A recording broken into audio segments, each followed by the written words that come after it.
राधे राधे प्यारे भक्तों, स्वागत है आपका कृष्णवाणी के इस पावन आध्यात्मिक संगोष्ठी में, जहां हम श्री कृष्ण की दिव्य वाणी के माध्यम से जीवन के रहस्यों को समझने का प्रयास करते हैं।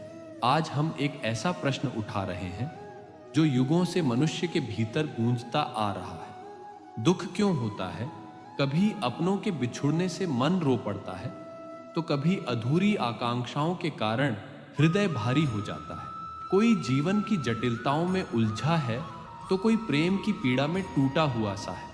पर क्या यह दुख केवल बाहरी घटनाओं का परिणाम है, या फिर यह आत्मा के भीतर चल रही किसी गहरी पुकार का प्रतिबिंब है? श्री भगवान कहते हैं, जब अर्जुन कुरुक्षेत्र के रणभूमि में खड़ा हुआ, अपने ही संबंधियों के विरुद्ध युद्ध की स्थिति में, तब उसके नेत्र अश्रुपूरित हो गए।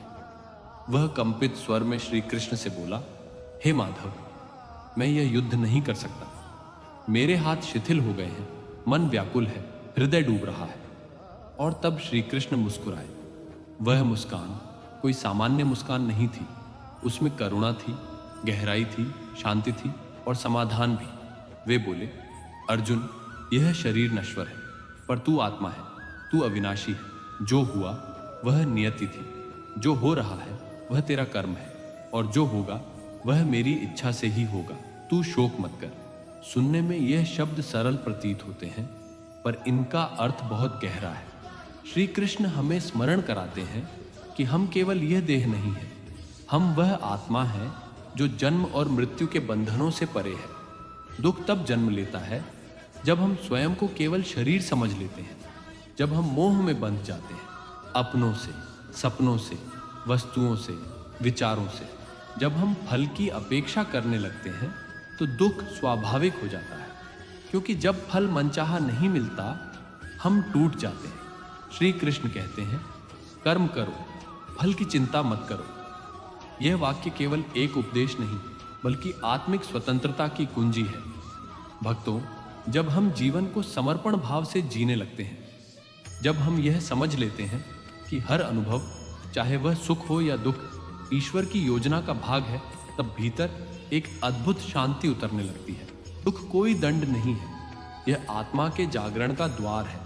यह हमें रोक कर कहता है, रुको, सोचो, क्या तुम सही दिशा में जा रहे हो? श्री कृष्ण हमें सिखाते हैं कि हर दुख एक शिक्षक है। वह हमें दिखाता है कि हमने कहाँ मोह बांधा, कहाँ अपेक्षा की, कहाँ स्वयं से दूर हो गए। जब हमारा मन संतुलित होता है, तब बाहरी परिस्थितियां हमें नहीं तोड़ सकती। पर जब मन बंधनों से ग्रसित होता है, तब सबसे छोटी बात भी पीड़ा बन जाती है। गीता में श्री कृष्ण ने स्पष्ट कहा, जो सुख और दुख, जय और पराजय, लाभ और हानि को समान दृष्टि से देखे, वही सच्चा योगी है। भक्तों, यही समत्व भाव, यही वास्तविक मुक्ति है। श्री कृष्ण हमें यह भी बताते हैं कि जब हम उन्हें प्रेम से पुकारते हैं, तो वे हमारी पुकार को अनसुना नहीं करते। वे हमारी आत्मा की हलचल को भी सुन लेते हैं, हमारे आंसुओं में छिपी प्रार्थना को पहचान लेते हैं। इसलिए जब भी जीवन में अंधकार हो, जब मन थक जाए, जब दिल रोए, तब बस शांत हो जाइए, अपनी आंखें बंद कीजिए और श्री कृष्ण को पुकारिए, हे माधव, हे गोविंद, मुझे थाम लीजिए। आप देखेंगे वह अनदेखे हाथ आपकी आत्मा को सहला रहे हैं। आपका मन धीरे धीरे शांत हो रहा है। दुख अब दुख नहीं लगता, वह ईश्वर की करुणा बन जाता है। तो अगली बार जब दुख आए तो भागिए मत, बैठ जाइए, उसे देखिए, समझिए, और फिर धीरे धीरे श्री कृष्ण की शरण में समर्पित कर दीजिए। क्योंकि जिस क्षण हम श्री कृष्ण को अपने जीवन का सार बना लेते हैं, उस क्षण से जीवन केवल जीने योग्य नहीं, बल्कि पावन यात्रा बन जाता है। अब दुख नहीं रहेगा, केवल श्री कृष्ण का साथ रहेगा।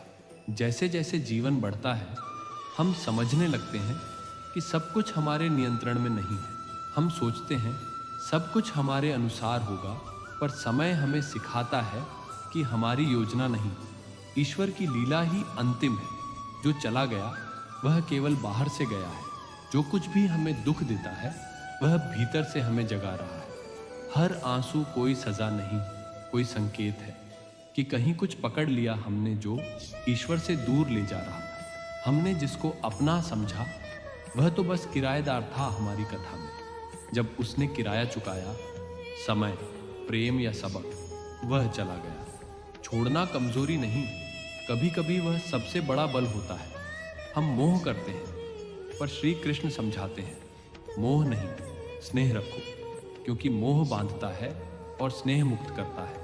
जो अपने नहीं हैं वे भी तुम्हें कुछ सिखाने आए हैं, और जो अपने हैं वे तुम्हें भीतर से बदलने आए हैं। क्या आपने कभी ध्यान दिया है, दुख तब नहीं होता जब जीवन कठिन होता है।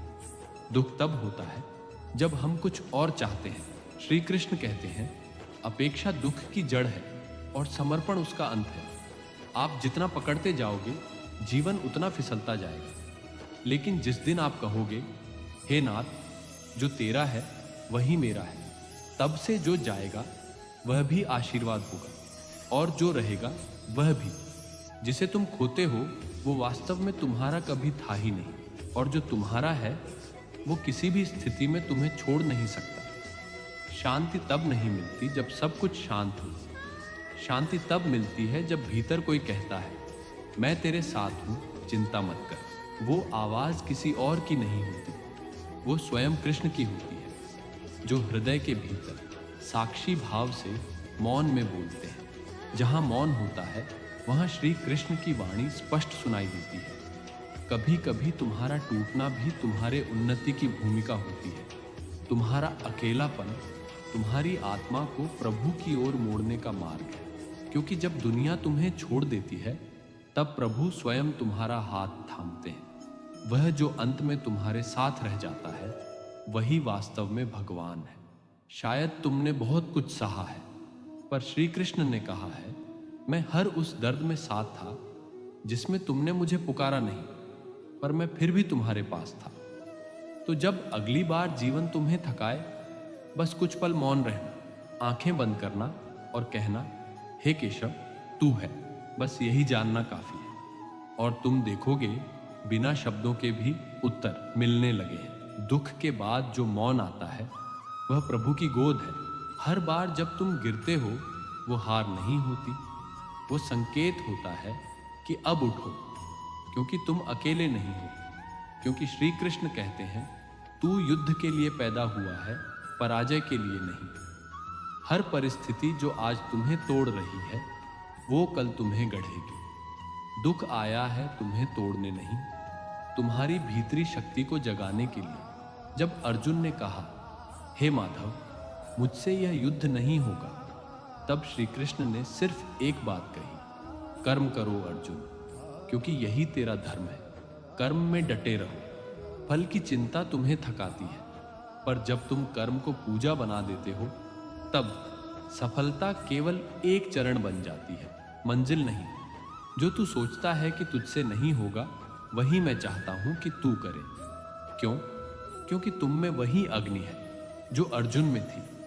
तुम में वही आत्मा है जो युद्ध भूमि में विचलित हुई थी, पर श्री कृष्ण की वाणी ने उसे स्थिर कर दिया।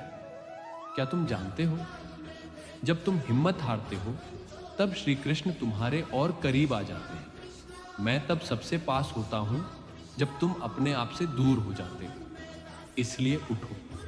जिसने तुम्हें बनाया है वो तुम्हारे हर आंसू, हर प्रयास, हर प्रार्थना को सुन रहा है। तुम्हारा रास्ता मुश्किल हो सकता है, पर तुम्हारी मंजिल निश्चित है अगर तुम रुकते नहीं। जो थककर भी चलता है वही विजेता कहलाता है। श्री कृष्ण ने कभी अर्जुन से नहीं कहा, सब ठीक हो जाएगा। उन्होंने कहा, सब समझ में आ जाएगा जब तू युद्ध में उतरेगा। तो जब तक लड़ते रहोगे तब तक हार असंभव है। याद रखो, हर बार जब तुम आगे बढ़ते हो मैं तुम्हारे पीछे चलता हूँ। हर बार जब तुम गिरते हो मैं तुम्हारे नीचे खड़ा होता हूँ, और हर बार जब तुम रोते हो मैं तुम्हारे भीतर मुस्कुराता हूँ, क्योंकि मैं जानता हूँ तुम फिर उठोगे। तो मित्रों, रुकना नहीं, डरना नहीं, थकना नहीं, क्योंकि तुम अर्जुन हो और तुम्हारे रथ पर कृष्ण विराजमान है। राधे राधे प्यारे भक्तों, अगर यह संदेश आपके अंतर्मन को छू गया हो तो इसे अपने प्रियजनों के साथ साझा कीजिए। कृष्ण वाणी को सब्सक्राइब करना न भूलें, क्योंकि हर सप्ताह हम लाते हैं श्री कृष्ण की वाणी से निकले जीवन के मोतियों जैसे दिव्य विचार। हरि ओम तत्सत।